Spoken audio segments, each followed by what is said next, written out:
So I think animals and children obviously both feature quite heavily in this, and they kind of bring around this quite disarming quality. They kind of remove adult complexity and encourage a kind of playful, almost spontaneous kind of environment. Was that the case on this? Did it feel like quite a freeing set due to the fact you were sort of surrounded by children and, well, a penguin or two? Well, my character is never going to be free amongst penguins or children. I'm a rather cynical, world-weary headmaster, so I learnt nothing from this experience via my character, but Steve did. Yeah, I think, yes, I mean, look, my character is cynical about penguins. I was never cynical about penguins, but I can be prone to cynicism from time to time, so that wasn't difficult to portray. But what I think definitely happened is having a similar experience to what happens in the classroom in 1976. The penguin's presence sort of acts as a catalyst for people being a bit more open with each other and less closed off.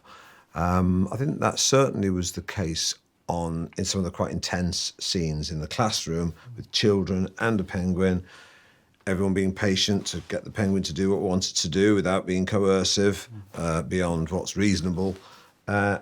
But its presence did make us more relaxed and more patient, and I think that definitely had a ripple effect on people around. So people generally the atmosphere on set was really very, very good. I didn't hear any raised voices, not on set anyway.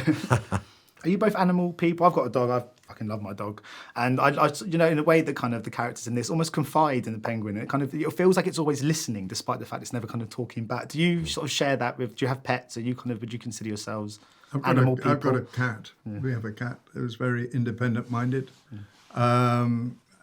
She's rather beautiful to look at, and lies there and looks at you and says, stroke me. So she allows you one stroke and then lashes out with a fist.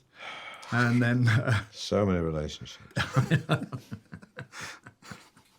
That's about it. And the penguin, it was a contractual obligation that I insisted on, that I would neither touch it and it wouldn't touch me.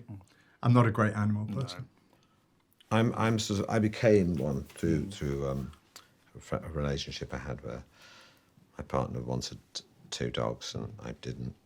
But then when we broke up, I missed the dogs, so I realised I'd become a dog person. So, and now I have 2 dogs of my own, one I inherited, and so I do all that kind of dog stuff. I mean, when I first went to LA and I showed pictures of my dog, someone showed me pictures of their dog, and I thought, why are these people showing pictures of their dog? I'm not remotely interested. Like Invasion of the Body Snatchers, and now I do exactly the same thing when I meet dog people. I wanted to know, were there any kind of moments in this where you felt, because there's some heavy scenes in this, there's obviously kind of a really kind of hugely political kind of context to this. Were there any moments when you thought you nailed a scene and then the kind of penguin had other ideas? And Steve, with your kind of experience in comedy, which is so much about reacting and sort of improvisation, do you feel it stood you in good stead if you did have to react to a penguin doing something out of the ordinary? Yeah, not that I thought I was like an expert, but not to panic when something unexpected happens. To say, you can turn a problem into an opportunity if you're on your toes. I was going to ask about the trope of a kind of protagonist on the outside. Obviously, like in Philomena, he was a kind of journalist, and here it's a teacher. But obviously, viewing kind of very serious issues, be it in the kind of Catholic Church, in this case, a very kind of a dangerous political landscape. What do you think the kind of outside perspective, that kind of looking at something from a kind of from outside, I suppose, it kind of breeds such kind of compelling storytelling? Well, I think the success of the Penguin lesson lies in the fact that it is in a credible political situation, that it's not a piece of frippery, as it were, but it's based in a very real world. And it is the lesson aspect of it is that people can become more compassionate, more caring, and I think that's what you take away from this film. I think people try and do the right thing. I think also when you're trying to talk about subjects that have great import and substance, sometimes people can glaze over and think they're going to get some sort of a lecture. And actually, a little bit of humour, judiciously placed, can take the edge off that and make... in the way that Michelle does in the film, make learning fun.